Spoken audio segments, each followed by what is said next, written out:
بسم الله الرحمن الرحيم. الحمد لله رب العالمين، وأفضل الصلاة وأتم التسليم على سيدنا محمد وعلى آله وصحبه الطيبين الطاهرين. اللهم لا سهل إلا ما جعلته سهلا، وأنت يا حي يا قيوم تجعل الحزن إذا شئت سهلا. اللهم زدنا علما وارزقنا فهما، وحفظا قويا وعملا متقبلا. نسأل الله تعالى أن يوفقنا ويرزقنا إخلاص في النية والقول والعمل. أما بعد، السلام عليكم ورحمة الله تعالى وبركاته. Alhamdulillah, syukur pada Allah Subhanahu Wa Taala bertemu lagi kita pada pagi ini. Sama-sama kita ikhlaskan niat kerana Allah Subhanahu Wa Taala. Mudah-mudahan Allah Subhanahu Wa Taala kurniakan pada kita kefahaman, dan mudah-mudahan Allah Subhanahu Wa Taala berikan kepada kita pahala yang besar, insya-Allah. Amin ya rabbal alamin. Insya-Allah pada pagi ini kita akan sambung pengajian tajwid pada membahaskan makhraj huruf, insya-Allah.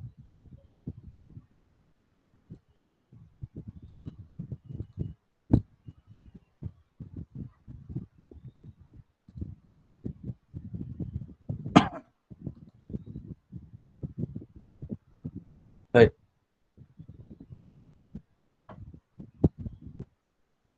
Jadi makharijul huruf ataupun makhraj huruf. Apakah itu makhraj huruf? Maka makhraj huruf itu adalah tempat keluar. Tempat keluar. Tempat keluar apa? Tempat keluar huruf. Jadi makhraj, makna makhraj apa? Yani makna makhraj adalah tempat keluar huruf. Tempat keluar huruf. Maka tempat keluar huruf ada 5 bahagian. Ada 5 bahagian. Yang pertama iaitu rongga, atau bahasa Arabnya al-jawf. Yang kedua kerongkong, atau bahasa Arabnya al-halqu, kerongkong. Dan yang ketiga lidah, ataupun bahasa Arabnya lisan. Dan yang keempat dua bibir, iaitu syafatan.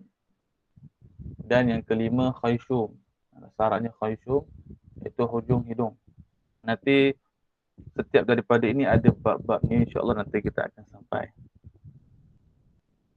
Maka seseorang yang nak baca Al-Quran dengan betul, tak boleh tidak mesti dia kena belajar makhraj huruf supaya apa yang dia lafazkan itu adalah huruf yang keluar daripada tempat yang sebenar, bukan daripada tempat yang salah, bukan daripada tempat yang bukan sepatutnya. Kerana sebahagian orang mereka sangka mereka sudah pun sebut dengan cara yang betul, tapi rupa-rupanya cara yang mereka sebutkan adalah salah.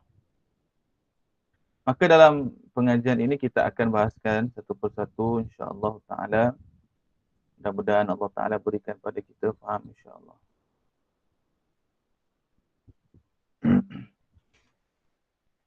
Baik, yang pertama. Baik, slide Ustaz jelas ke? Kecil juga. Harapnya jelas lah. Jelas kan? Barakallahu. Jelas Ustaz, terima kasih. Barakallahu fiik. Baik, jadi yang pertama makhraj jawf ataupun makhraj rongga. Makna rongga kat situ apa dia? Iaitu rongga kat situ maknanya kawasan ini. Ini kawasan ini.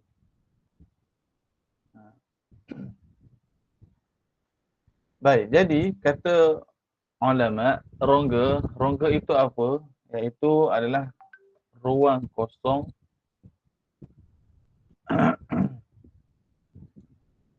iaitu ruang kosong yang berada di dalam halqum dan mulut. Itu yang berada di antara. Jadi yang berada dari dalam mulut dan juga halqum. Ini dalam ini. Ini mulut kita ni. Dan juga kat sini. Sini. Di kawasan sini. Jadi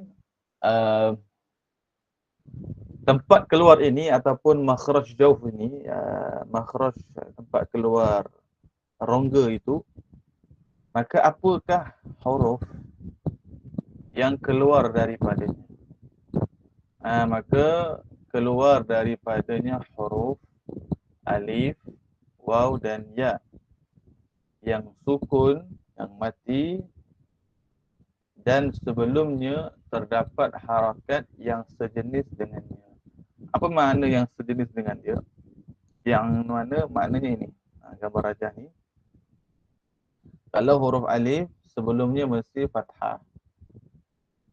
Kalau huruf ya, maka mesti sebelumnya adalah apa ni?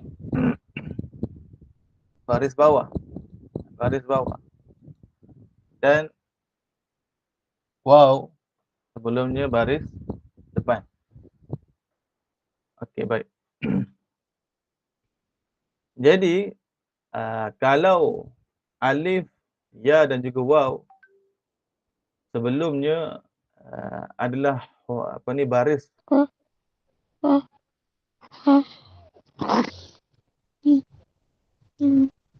Tu ada gangguan sedikit.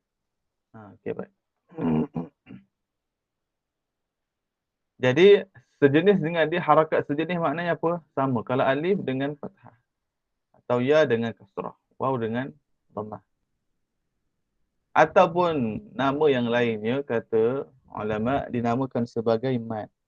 Jadi huruf-huruf mad, maka ia keluar daripada makhraj al-jawf. Ataupun tempat keluar rongga. Contohnya, kalau kita sebut ba alif. Kan? Huruf ba alif. Ba tu kita tahu dah, ba tu dekat mulut. Alif setelah ba tu, kat mana keluarkan huruf tu? Maka daripada ruangan udara, ruangan kosong yang ada dekat dalam tu. Jadi ba, a, a, a, kan? Jadi ba ataupun bi ataupun bu, bu. Tu daripada mana yang bahagian kedua tu, huruf kedua tu, u tadi tu. Hu, bu, ba tu jelas lah. Yang waw tu. Maka keluar daripada mana?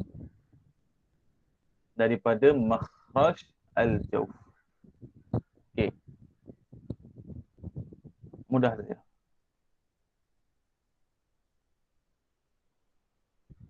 Baik, kemudian makhraj yang kedua iaitu makhraj kerongkong ataupun makhraj halqi. Halqi. Jadi kerongkong bermula makhrajnya setelah berakhirnya lidah. Setelah berakhirnya lidah dan sebelum bermulanya dada. Daripada sini lah, silap. Daripada sini sampailah ke bawah sebelum dada.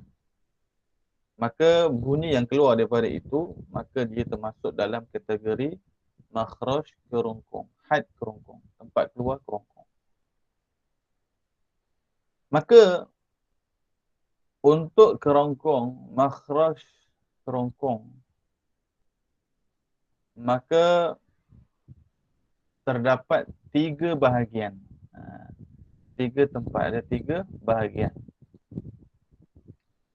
Jadi yang pertama adalah hujung. Hujung kerongkong. Hujung kerongkong ni maknanya apa? bahagian yang paling jauh. Paling jauh. Ni, dia sebelah sini, paling jauh sini. Paling jauh. Iaitu apa? Huruf ha dengan hamzah. Jadi kalau kita sebut ha dengan hamzah, maka ia sama. Kalau kita sebut a dengan ha, maka tempatnya adalah sama. Kerana kedua-dua huruf ini dia berkongsi had keluar huruf. A sama dengan ha. Maka kita mesti akan rasa getaran dekat bahagian dada. A dengan ha. A, ha. Dari sudut keluar huruf itu sama. Tapi nanti di sana ada perbezaan sifat. Sifat huruf. Yang kita bahaskan sekarang adalah tempat terbitnya huruf itu daripada mana. Punca dia kat mana supaya kita dapat bunyikannya dengan cara yang betul. Jadi ha dengan a. Itu sama. Baik, seterusnya. Yang kedua, pertengahan kerongkong. Maknanya daripada bawah ni tadi, dia naik ke atas sikit, tekak ni. Naik atas sikit. Kalau kita tengok sini. Dia naik ke atas sini. Ni. Maka akan terbit huruf pertengahan kerongkong, maka akan terbit huruf ain dan juga ha. Ain dan juga ha. Jadi huruf ain dan ha dia sama tempatnya. Sama tempatnya.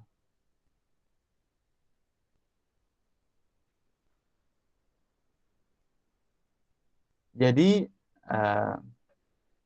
kalau orang itu dia nak baca perkataan yang ada padanya huruf ha pedas, panggil ha pedas lah. Ha pedas dengan ain. Kalau kita jumpa orang yang bacakan ini, mereka tu tak boleh nak baca salah satu dengan cara yang betul. Maka kita ajarkannya dengan huruf yang satu lagi. Contoh, kalau orang tu dia tak boleh baca huruf, dia tak boleh sebut huruf ain dengan betul. Ain ni kita tekan sikit kat tekak ni. Dekat pertengahan kerongkong ni. Ain. Ain. Maka dia duk cuba-cuba tak kena juga tempat dia. Tak kena juga dia punya rumah dia. Maka dia baca ain. Ain. Ataupun ain. Ain. Dia tak sampai. Maka boleh kita ajar dia dengan cara kita suruh dia sebut huruf ha pedas. Ha. Ha. Macam tu. Kerana tempat keluar dia sama. Punca dia tu sama.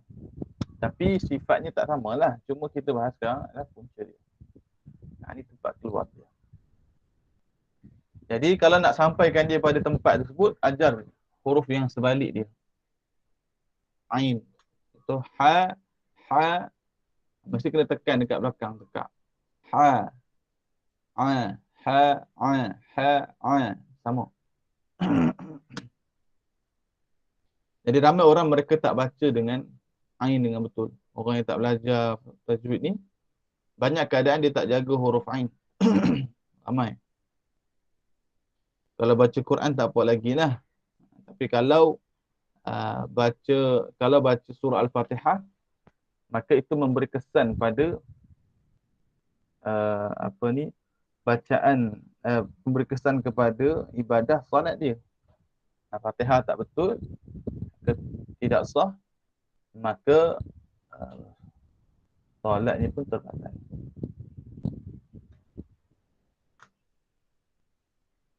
Baik.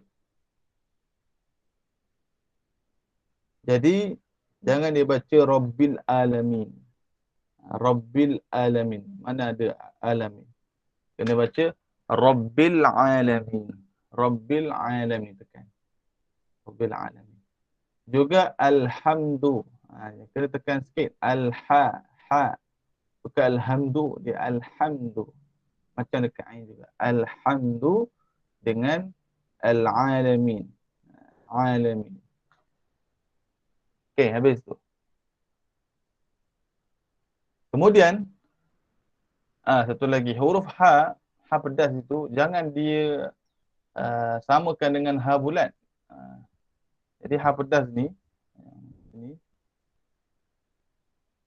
dengan ha bulat jangan disamakan. Jangan dibaca ha pun ha, kalau huruf ha pun dibaca ha juga. Contoh perkataan Allah. Maka perkataan Allah bila diwakafkan Allah, maka tariknya ke bahagian bawah kerana di hujung kerongkong. Bukan Allah, Allah, Allah, Allah. Salah. Sebab akhir dia huruf ha bulat. Dia bukan ha pedas. Maka kena baca dengan cara yang betul.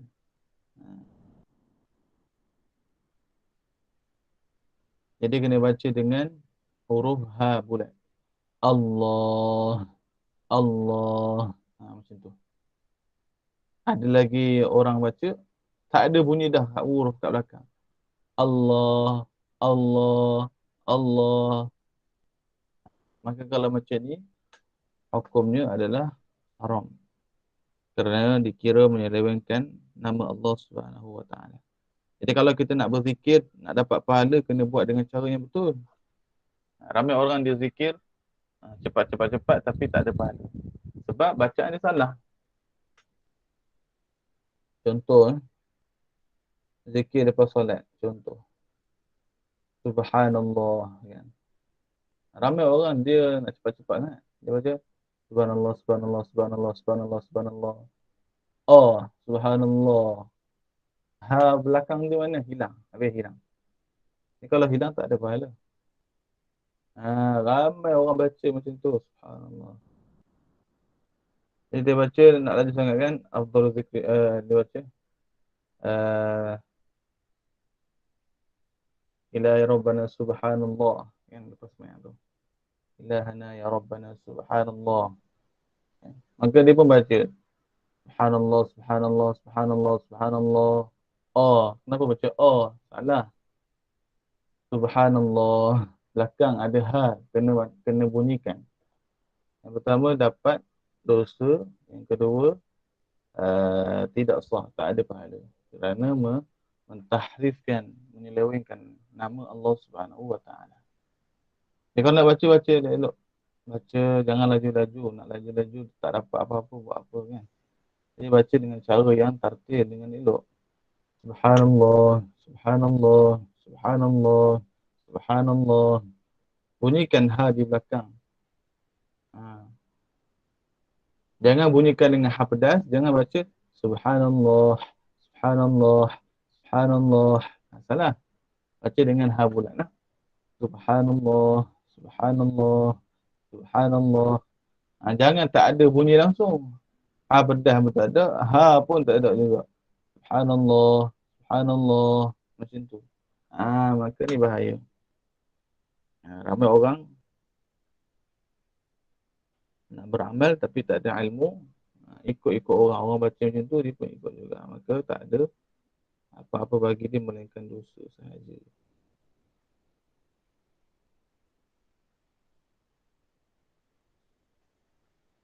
Sama juga kalau zikir lepas tu, Alhamdulillah, ada ha kan. Alhamdulillah, Alhamdulillah. Ha pedas dengan ha bulat dekat belakang setelah pada hujung kalimah Allah. Alhamdulillah, pada perkataan lillah. Kan, pada perkataan Allah tu, Alhamdulillah. Maka mesti baca ha tu dengan tebal, dengan ha bulat. Alhamdulillah, Alhamdulillah, Alhamdulillah. Jangan Alhamdulillah, Alhamdulillah, Alhamdulillah, Alhamdulillah, Alhamdulillah. Pedia kan? Alhamdulillah, Alhamdulillah tu pedia. Maka nak beramal, nak beribadah ni buat cara yang betul, sempurna. Betul kita dapat manfaat daripada ni. Salam Ustaz. Ya. Biasa kadang-kadang orang lepas solat dia akan sebut Astaghfirullah, Astaghfirullah. Tapi sebenarnya dia ada huruf goin dekat situ semua. Astaghfirullah. Betul Ustaz? Ya, betul. Jadi juga jangan orang tu baca Astagfirullah, Astagfirullah, Astagfirullah. Oh, kenapa oh? Belakang tu kan ada ha. Jadi kena baca astaghfirullah. Kena tarik bunyi ha dia tu. Ha belakang tu kena tarik. Astaghfirullah. Jangan baca astaghfirullah, astaghfirullah. Oh, kenapa oh? Mana ha dia hilang. Maka hilang tak ada pahala. Kena baca dengan betul. Astaghfirullah, astaghfirullah. Macam itu kalau nak baca dengan waqaf. Kalau tak nak baca waqaf, bunyikanlah ha itu dengan baris atas. Astaghfirullah, astaghfirullah, astaghfirullah. Tapi mungkin orang jadi pelik pula. Kalau baca macam tu tak ada masalah. Tapi kalau kita nak baca waqaf, ha tu kena bunyikan. Ha tu kena bunyikan. Astaghfirullah, astaghfirullah. Tak payah laju-laju ikut-ikut orang, tak payah. Kita nak pahala ke kita nak ikut orang, kan?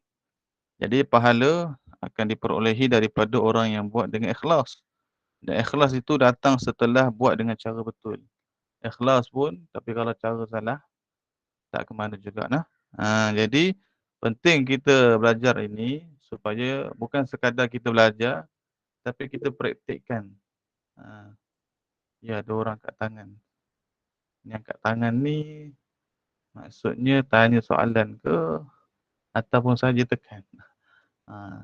Ustaz tak tahu. Amirah ke siapa. Ya, kalau ada soalan boleh tulis di chat. Boleh tulis di chat lah. Tulis soalan. Nanti Ustaz baca, mana Ustaz tahu, Ustaz jawablah. Kalau Ustaz tak tahu, nanti insya-Allah Ustaz cuba murajaah ataupun tanya yang lebih tahu insya-Allah.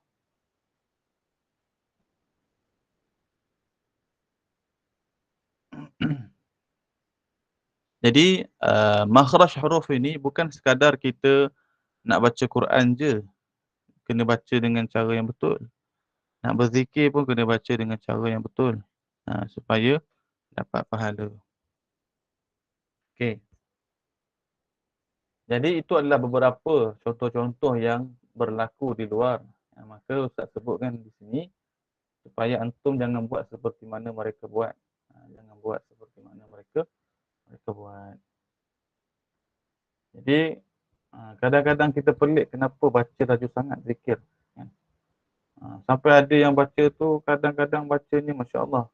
Macam mana dia nak meraihkan makhraj, hukum tajwid dan juga mad kalau baca laju sangat macam tu. Kan ada orang dia baca alhamdulillah alhamdulillah alhamdulillah alhamdulillah alhamdulillah. Macam mana nak raihkan hukum tajwid kalau baca macam itu? Maka tak boleh. Kita jangan ikut orang baca. Juga orang baca zikir la ilaha illallah, sama juga. La ilaha illallah. Dia baca la ilaha illallah, la ilaha illallah, la ilaha illallah. Apa dia baca macam tu? Lajar mana baca macam tu? Tak ada harakat. La, dua harakat. Ila, ada dua harakat juga. La ilaha illallah. Perkataan la ada harakat. Perkataan ilah ada harakat. Illa masuk dekat perkataan Allah. Kalimah Allah ada harakat juga. Dua harakat. Lafzul jalalah. Dan ada ha di belakang. Dan hati-hati juga ada orang dia yang tadi itu dia panjangkan, dia pendekkan benda yang kena panjang. Ada yang zikir la ilaha illallah, dia baca juga tapi dia baca dengan memanjangkan benda yang tak perlu panjang. Itu bahaya. Saya bagi contoh nah. Jadi kalau nak zikir la ilaha illallah, zikir dengan cara yang betul seperti ini. Kan kalau melodi yang biasa orang baca la ilaha illallah, la ilaha illallah. Okey, ini yang betul. Jadi dia kena baca la ilaha illallah, la ilaha illallah. Macam ini betul. Tapi jangan baca seperti mana yang orang di luar ramai baca, dia baca macam mana, ini salah. La ilaha illallah, la ilaha illallah. Kenapa ha tu panjang? Subhanallahil azim. Maknanya berubah. Bila panjang maknanya menisbahkan dua Tuhan. A'udzubillah. Maka mesti kena baca La ilaha illallah. Terus. Bukan baca, yang ramai orang baca, sebahagian orang baca la ilaha i. Kenapa ha tu panjang? Itu mengubah makna haram. Bahkan kalau faham makna kufur hukumnya. Maka sebab itu hati-hati. Ramai orang buat zikir tapi mereka tak tahu zikir yang betul. Meraihkan hukum syarak, meraihkan hukum tajwid. Jangan baca macam itu. Maka mesti baca dengan betul. La ilaha illallah. Ini yang betul. Jangan baca seperti ramai orang baca kat luar. Ramai. Kalau kamu tengok di masjid ke, di mana-mana masjid yang buat zikir ke, tahlil ke, yasin ke, apa ke, maka dia baca macam itu. Tak, jangan ikut apa yang dibuat oleh orang ramai. Ikut apa yang ulama ajar. Kita baca bukan dengan panjangkan ha. Tapi orang yang tak belajar mungkin dia tak perasan. Maka jangan buat seperti ini. Jangan baca seperti mana orang di luar buat. La ilaha illallah. Kenapa ha kat situ panjang? Sedangkan tak ada huruf mat situ. Yang ada setelah huruf lam. Ilaha. Ilah, la tu yang ada panjang. Jadi ini selingan. Di samping bukan kita hanya belajar makhraj huruf, juga di sana ada perkara yang penting. Jangan baca sehingga mengubah makna. Jadi perkataan Allah pada la ilaha illallah, maka datangkan huruf ha. Ada orang dia baca dengan ha. La ilaha illallah. Kenapa ada ha situ? Mana datang ha pedas situ? Tak ada. Datang dengan ha bulat, tebal. Maka jangan dibaca dengan ha pedas. Baik.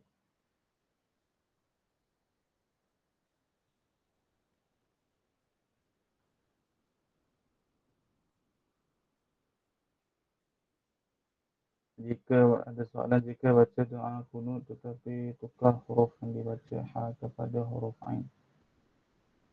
Kalau orang itu dia tersilap baca, yakni hatta kalau orang tu dia tersalah baca, dia bukan sengaja, dia bukan sengaja. Yakni dia tersasul ataupun dia tersasul, kata ulama sabqul lisan, tersasul. Maka kalau tersasul dia betulkan. Yakni dia tak sengaja, bukan sengaja.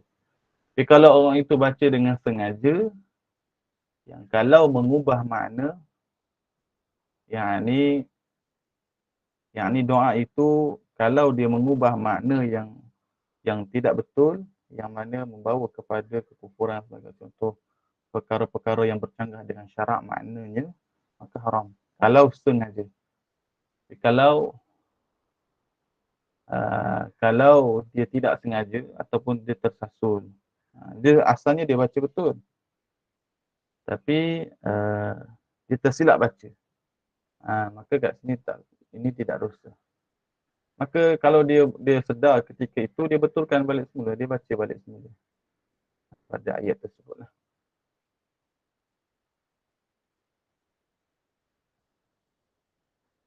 Baik, juga kalimah Allahu Akbar. Kita ni last soalan supaya kita ada boleh kita syarahkan insya-Allah. Baik, kalau lafazkan Allahu Akbar, maka jangan panjangkan bar. Jadi bab ni nanti insya-Allah akan disentuh oleh asatizah yang ajar bahagian fiqh. Mungkin Ustaz Muzaffar atau Ustaz Luqman. Jadi perkataan Allahu Akbar, maka bacanya 2 harakat. Allah 2 harakat, dan Akbar jangan panjang. Jangan baca. Jadi bacanya betul macam ni. Allahu Akbar. Macam tu je. Allahu Akbar. Jangan baca Allahu Akbar. Tak betul tu. Jadi baca Allahu Akbar. Dan juga jangan baca macam ramai orang dia baca, dia angkat takbir. Dia baca Allahu Akbar. Ini hukumnya haram. Salat tak sah, haram. Dan kalau dia faham makna akbar, dia panjangkan ba pada setelah ba tu ada alif, dia panjangkan. maka maknanya gendang. Gendang-gendang. Maka kalau dia faham makna, hukumnya kufur. Sebab apa? Sebab dia telah menjadikan makna itu berubah.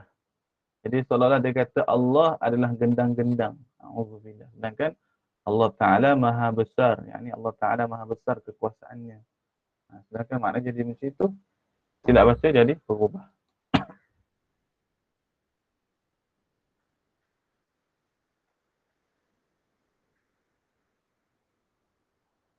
Bila sebut huruf alif, macam biasa, buka mulut. A. Kerana A itu hamzah, makhraj hurufnya dekat bahagian sama ni, dekat sini. Dekat ni, nota ni, dekat hujung kerongkong. Tapi kalau tambah alif, setelahnya, jadi bunyi dia alif yang sukun itu tadi, bahagian rongga. Maka di sinilah bunyinya A, buka mulut.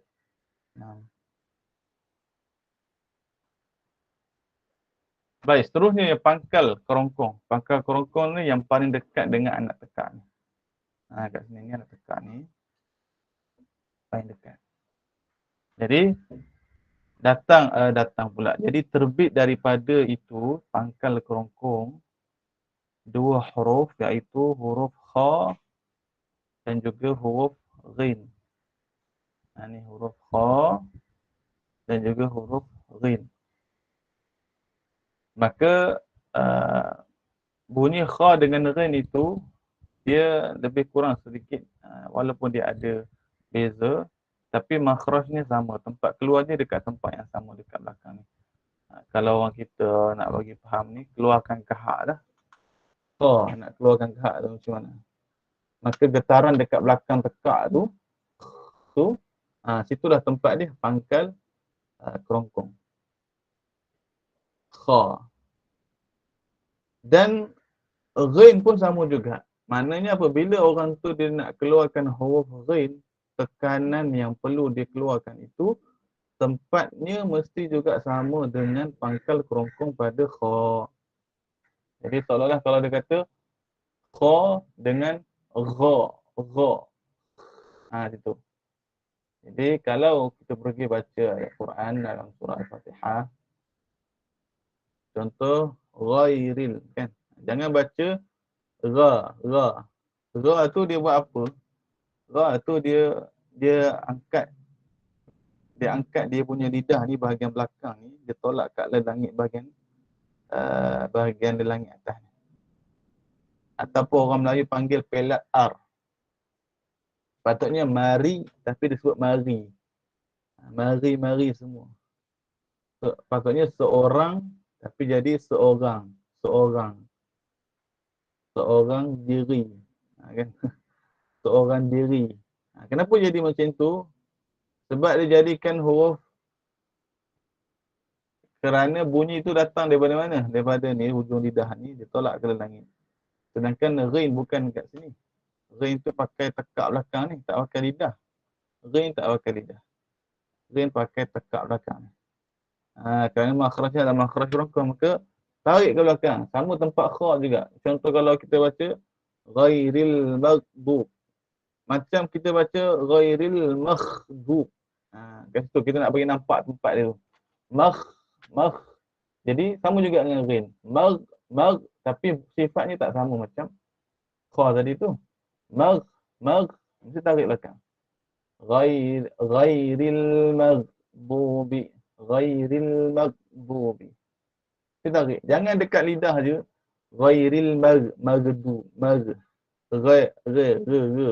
Dia baca g. Tak ada g. Ghin belakang lagi. Ghin kat belakang. Jadi ghin dengan kha pasangan ni sama pada makhraj. Makhraj pangkal kerongkong.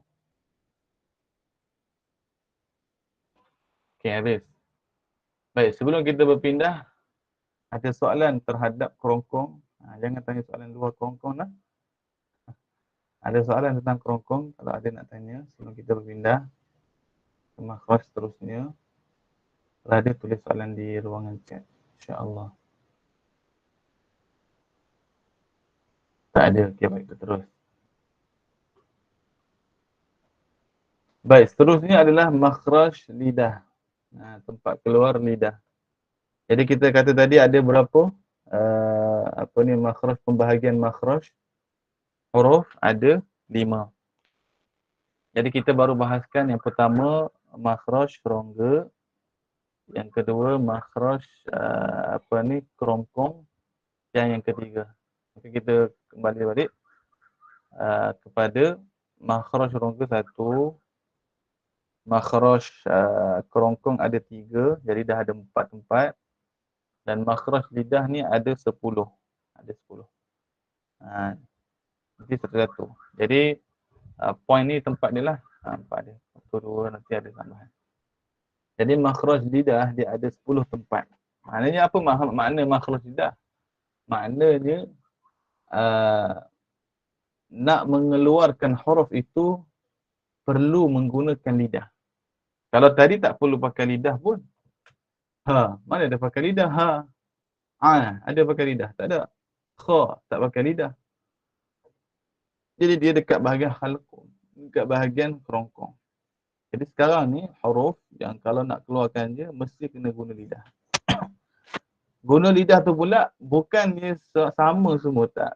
Dia ada bahagian, ada hujung, ada tepi, ada bahagian tengah. Dia ada. Nanti kita akan sebut. Okey. Jadi makhraj lidah ada 10. Yang pertama huruf qaf.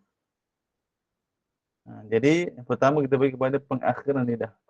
Pengakhiran lidah tu kat belakang ni lah. Yang dekat dengan anak tekak. Ni.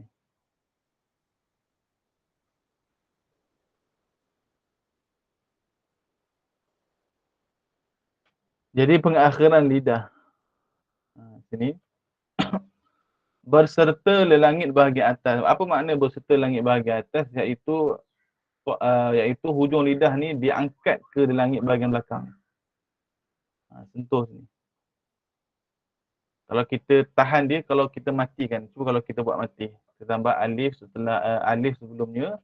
Dan qaf tu kita buat mati. Maka kita akan tahan. Al. Gitu. Al-qa. Al. Kita akan tahan. Kita akan rasa bahagian hujung kita punya lidah tu akan terangkat ke langit dan dia hold dekat situ, dia tahan. Kalau kita tekan, kita bunyilah qaf tu. Qa. Qa. Gitu.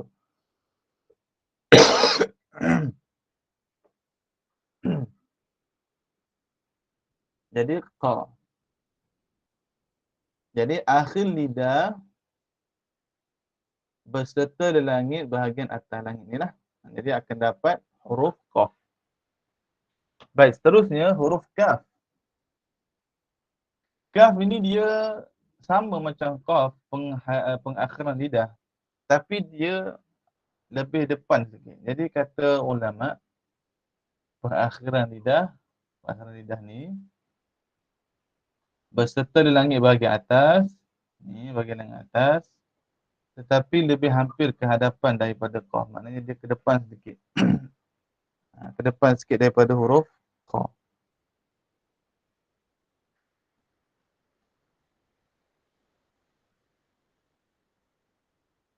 Jadi akan bunyi hurufnya huruf kaf.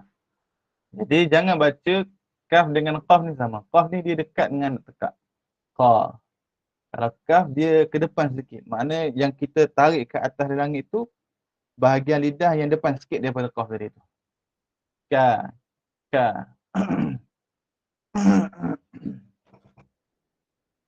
Jadi kalau kita nak baca kaf, baca dengan kaf.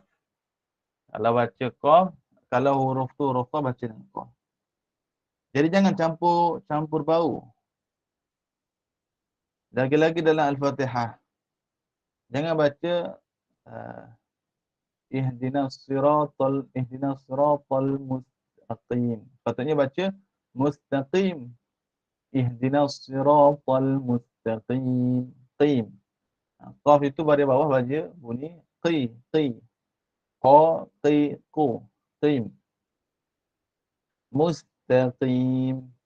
Maka jangan baca dengan huruf kaf. Mustaqim. Mana kalau dia baca mustaqim, maknanya yang diletakkan ke langit itu adalah bahagian hujung lidah juga, pengakhiran lidah juga, tetapi yang hampir dengan anak tekak. Salah. Apa ni yang depan sikit ada anak tekak. Huruf kaf. Yang sepatutnya dia kena tarik bahagian apa? Bahagian pengakhiran lidah yang belakang sekali. Maka akan dapat bunyi qaf.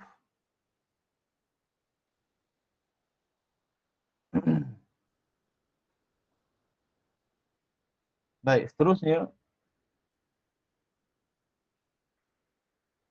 qaf dah, kaf. Baik. Itu untuk pengakhiran lidah. Sekarang kita pergi kepada tengah lidah pula. Bahagian tengah lidah. Bahagian tengah lidah ini berserta langit bahagian atas ditolak ke atas, maka terbit daripadanya 3 huruf. Huruf jim, huruf shin dan juga huruf ya. Jim, shin dan juga ya. Jadi macam mana kita nak nampak yang dikatakan tengah lidah dan langit bahagian atas, kita matikan huruf tu dan kita tambah alif di depan dia. Baru kita nampak dan kita jadikan huruf itu sabdu. Contoh ajja. Kalau sebut ja je mungkin tak perasan sangat. Jadi kalau kita nak bagi nampak apa yang disebut oleh ulama itu, kita matikan, kita tambah alif sebelum dia dan huruf itu kita buat jadi sabdu baris atas. Jadi contoh ajja. Nampak bila kita tahan tu nampak lidah kita bahagian tengah tu akan melekat tekap ke di langit atas. Ja. Ja. Kemudian shin pun sama juga. Kalau kita jadikan dia sebagai sabdu dan baris atas. Asya. Tengah.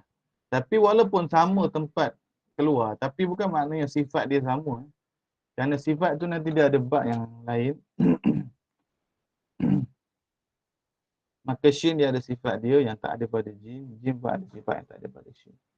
Jadi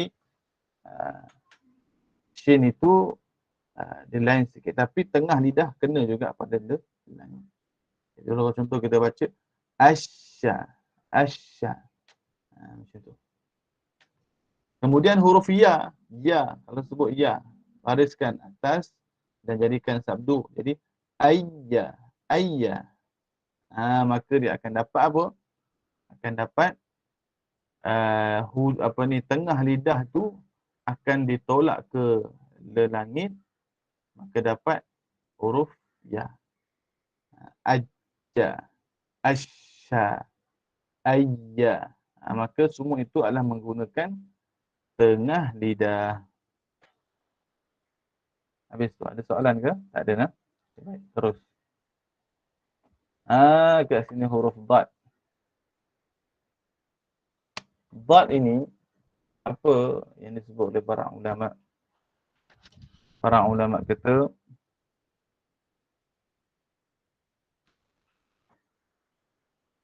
min hafatil lisan ma'a mayalih min adras wal hakra ala. Iaitu bahagian tepi lidah, sisi lidah, berserta gigi gerham yang berada di sebelahnya dan langit bahagian atas daripada sisi itu. Dapatlah huruf dad. Maka dad ini, tengok ni perlu perhatian betul-betul. Dad, maka penggunaan yang silap. Dad, maka tempat keluarnya daripada bahagian mana daripada lidah? Bahagian tepi. maka jangan seorang itu dia guna bahagian hujung depan. Dia buat corner ke tepi. Itu yang jadi mulut tu jadi macam tu. Macam mana mulut dia? Mulut dia macam ni. Kan, tengok. Kenapa jadi macam itu? Kan? Sampai hujung lidah ni, dia ke tepi. Sedangkan dot bukan guna hujung lidah, bukan hujung lidah. Dot ni bahagian sisi tepi. Kalau kita buka lidah kita macam ni, bahagian tepi sini. Bahagian tepi bukan bahagian hujung lidah. Maka tak perlu buat macam sebahagian orang dia baca walau kenapa dia punya lidah tu dia buat macam ni. Macam tu, ataupun dia punya tu belah kanan, dia buat macam tu. Sedangkan yang sepatutnya lidah ni bahagian tepi sini ataupun sini, ikutlah mana-mana orang tu punya keadaan yang lebih mudah untuk dia.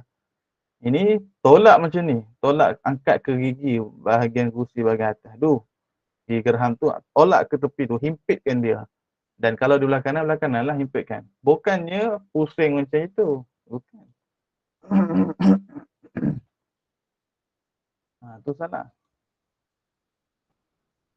Kalau dia pusing macam tu pun, dia tak akan dapat bunyi dad dengan baik pun. Dia akan jadi bunyi dal juga. Waladda, waladda. Sebab dia guna apa? Dia guna hujung lidah. Sedangkan makhraj bagi dad itu adalah tepi lidah. Bahagian tepi dia tu. Maka bila kita kata berserta gigi gerham, maknanya lidah tu dihimpitkan ke gigi gerham bahagian belah atas. Bukan bahagian bawah, belah atas. Contoh ni gigi kanan, maka ni lidah, maka tolak ke tepi. Bukan macam ni, tapi angkat, tolak bahagian tepi ni kena kat bahagian tepi gigi. Dan lelangit bahagian atas daripada situ. Maknanya apa? Bila dah himpit, bahagian atas ni kena tolakkan lagi ke arah lelangit bahagian atas gigi tadi tu. Supaya dia akan jadi tebal. Kalau tidak, dia akan jadi nipis juga. Dia akan jadi waladda. Kenapa jadi waladda? Sebab tak kenakan lelangit. Tak kenakan bahagian atas lidah tu ke lelangit. Jadi mesti waladda. Tak perlu sampai sangat-sangat. Sampai ada yang kadang tak jemput. Sampai tembus. Dekat pipi. Waladda. Walau. Kan macam tu. Walau. Macam mana boleh tembus kat pipi tu? Gigi dia macam mana tu kan? Jadi bukan macam tu. Dia biasa saja.